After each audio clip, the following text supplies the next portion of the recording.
Hi, so I'm Jake. I'm a commercial real estate broker. I work independently. I moved out to Tampa, Florida in the second year of the pandemic and set up my own shop. And a couple years into that, I had somewhat of a banner year, and so I was on the hunt for a new local accountant to kind of just help invest in the local community because I was still using my previous accountant back in California. And I found Greg really just by searching online and making a bunch of phone calls, and we hit it off pretty quickly. So my name's Greg Neilsen. I started Zero Tax, which is an accounting and tax preparation firm, about a year and a half ago. And so we provide both bookkeeping, tax preparation, tax consulting, and we're now offering fractional CFO services to small to medium-sized businesses, ranging anywhere from $250,000 to $5 million plus. Our value prop is that we provide transparent pricing and flat rate packages that include both the bookkeeping, taxes, and accounting, with the goal of aligning our interests with the business owners over the long term and creating long-term synergistic relationships. I've been in the business about 10 years. I focus primarily on selling retail real estate, shopping centers, and that sort of thing. I've more recently gone into doing some leasing work and some small business sales as well. And last year, I had kind of a flagship sale down in Palm Beach County of a larger shopping center, and knew that I needed to get my books together for tax season to make sure that I was set up in a position to maximize my ability to reinvest in my business and grow the business and minimize my tax liabilities.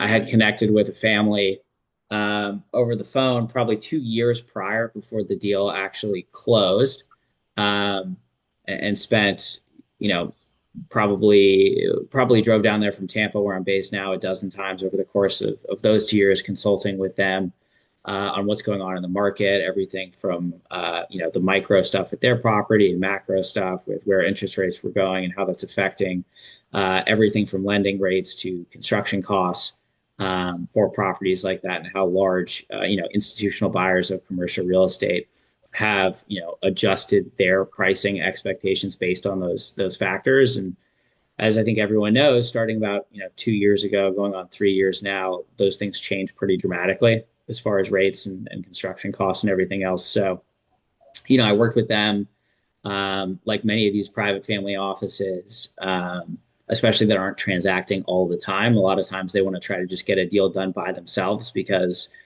owners of good real estate will get outreach from people on a weekly basis, either brokers like me to help them lease or sell, or from buyers directly that want to do a deal off market. And in almost no case does doing a deal off market like that ever result in the best outcome for the sellers, for a lot of reasons.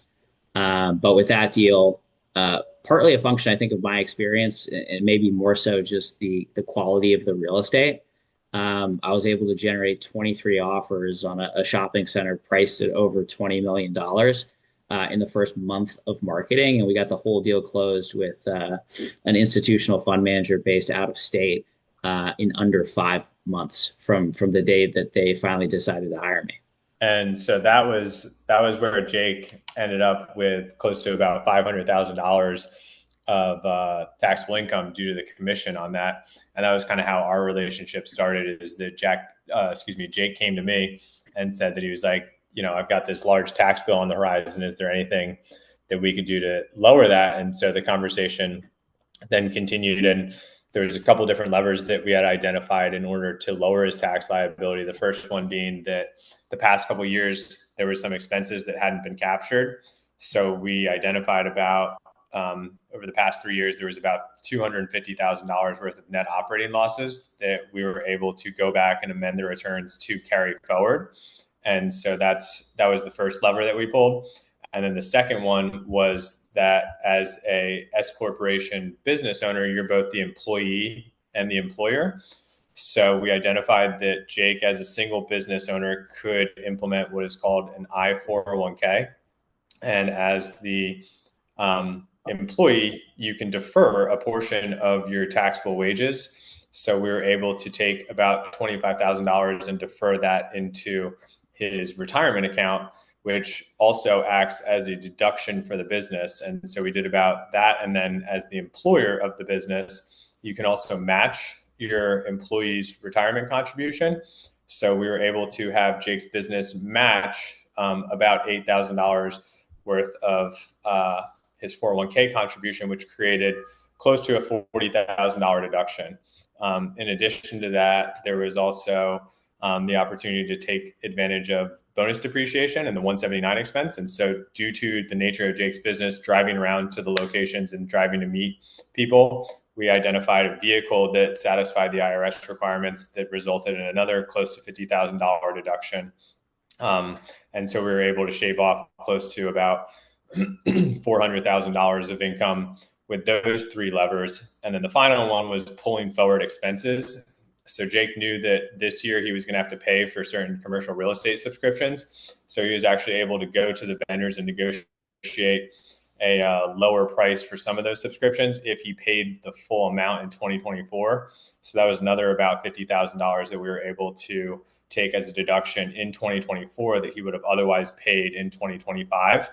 And so combining all of those strategies, we were able to get his taxes down to just about zero, and put Jake in a position to have not only a retirement account set up for himself, get his taxes and compliance completely set up, and then also have a vehicle that he could drive around with and put himself in a position for success for 2025.